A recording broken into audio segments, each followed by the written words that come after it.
On poursuit cette matinale VIP. Nous sommes ce matin en compagnie de Michel Varton. Il a été directeur de la mission Portes Ouvertes, une ONG qui travaille pour les chrétiens persécutés de par le monde et qui accompagne ces chrétiens persécutés. Une mission de direction durant 36 années. 36 années directeur de l'ONG Portes Ouvertes. 30, 34 ans, 30 en fait, je suis devenu directeur en 85 et j'ai commencé à Portes Ouvertes en 83. Oui, donc très Mais à rapidement. l'époque, c'était tout petit, hein, on était, 4 personnes dans le bureau, directeur, c'était quoi? C'était juste une petite équipe. Il y avait moi, un représentant qui visitait les églises et puis 2 secrétaires qui étaient là pour, faire tout ce qui était administration. Et du coup, aujourd'hui, une équipe qui se compose d'une trentaine de personnes, c'est ça environ? On est peut-être 27, oui. Voilà, et puis effectivement des antennes déployées un petit peu, Voilà, tout à partout, fait. dans la métropole. Voilà donc, merci en tout cas d'être avec nous, ce matin. Donc je le disais tout à l'heure, vous êtes jeune retraité et c'est vraiment un plaisir d'être au bénéfice, de votre parcours, de votre histoire. On en parlait tout à l'heure en antenne, vous avez visité entre 40 et 50 pays, des pays où justement, l'Église, les personnes, sont persécutées, maltraitées en raison de leurs convictions religieuses. Donc on va approfondir ça ensemble et vous êtes là aussi bien sûr pour nous parler de votre livre qui vient de sortir. Il s'appelle Comme le Père m'a envoyé, 12 leçons que l'Église persécutée m'a enseignées. Alors justement, est-ce qu'on peut savoir un petit peu quelles sont ces leçons qui vous ont été enseignées par cette Église persécutée que vous avez accompagnée durant votre carrière? Oui, bah, il y a différentes leçons. Je dirais que, la 1re leçon, je viens de l'évoquer donc il y a quelques instants, c'était que l'Église persécutée avait quelque chose pour nous.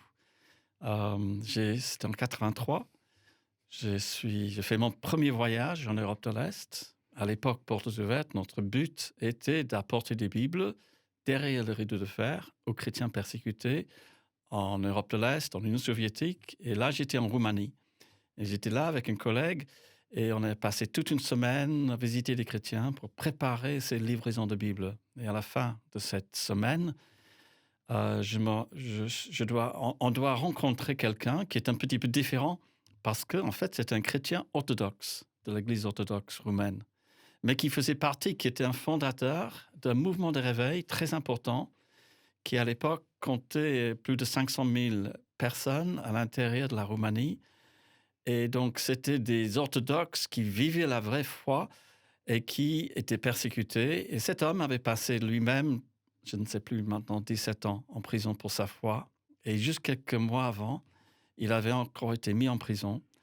Et là, il est tombé malade en prison et on a dit, bon, il va mourir. On l'a laissé sortir de la prison. Et nous, on est allés le visiter.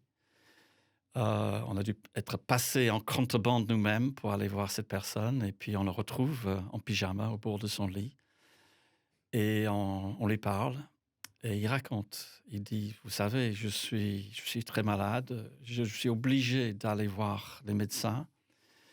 Je suis, confiné à la maison, donc j'ai pas le droit de quitter ma maison, mais comme je dois aller voir des médecins partout dans je profite, j'ai choisi les médecins à l'autre bout du pays.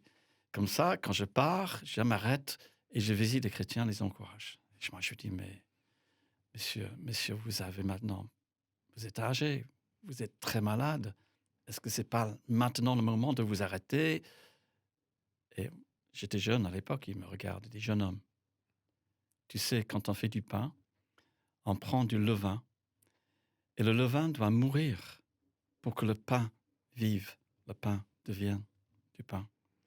Nous, moi, je suis le levain que Dieu a donné pour son Église. Je dois être prêt à mourir pour que l'Église vive.»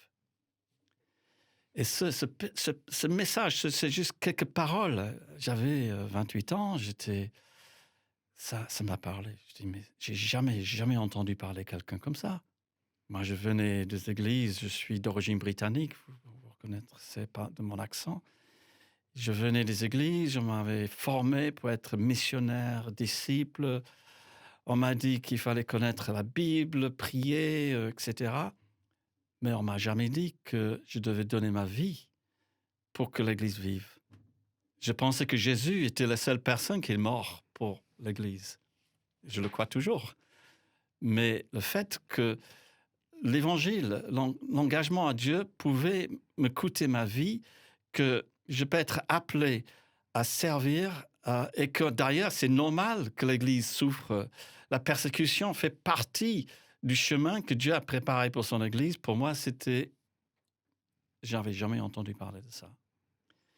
Et c'était la première leçon que j'ai apprise. Et je suis rentré chez moi et j'ai commencé à penser à ça. J'ai dit, mais oui, cette Église persécutée, moi, je croyais que j'avais tout. J'avais tous les outils, je connaissais tout, je voyageais, je connaissais, j'avais une rangée de Bibles dans ma chambre. Et eux, ils cherchaient juste à avoir une seule Bible, il n'y en avait pas. Et pourtant, je pense qu'ils connaissaient mieux le Seigneur que moi. Du coup, ça pousse, j'imagine, à l'humilité. Et c'est vrai qu'on oublie souvent que l'ex-URSS, c'était une zone où il ne faisait pas bon être croyant, pour le coup. Ah non, pas du tout. Oui. Donc, cet homme qui avait passé 17 ans en prison, ça c'était la Roumanie, mais en Union soviétique, c'était pire. Il y avait des milliers de chrétiens qui se trouvaient dans le goulag. Les églises évangéliques étaient fermées. Il y avait 2 églises, une église enregistrée qui était permise, mais qui était soumise aux lois et qui était contrôlée par l'État. Et puis, il y avait une église persécutée qui a dit non, non, nous, en répondant à Dieu, à Jésus, on va être libre de prêcher l'évangile. Ils faisaient leur culte dans les forêts, dans les bois. Ils étaient surveillés, ils étaient arrêtés, mis en prison. C'est une église vivante, une église persécutée. Et c'était cette église-là qu'on avait découvert. Il y en a 12 des leçons dans votre livre. Du coup, on va en découvrir certaines dans cette matinée. En tout cas, voilà un livre qu'on vous recommande chaleureusement. Paru aux éditions BLF, on retrouve toutes les informations sur le site portesouvertes.fr. On le rappelle, à Michel Varton, vous avez été directeur pendant 33 ans, mais 36 années d'équipier au sein de la mission Portes Ouvertes, cette ONG qui œuvre pour accompagner les églises persécutées de par le monde.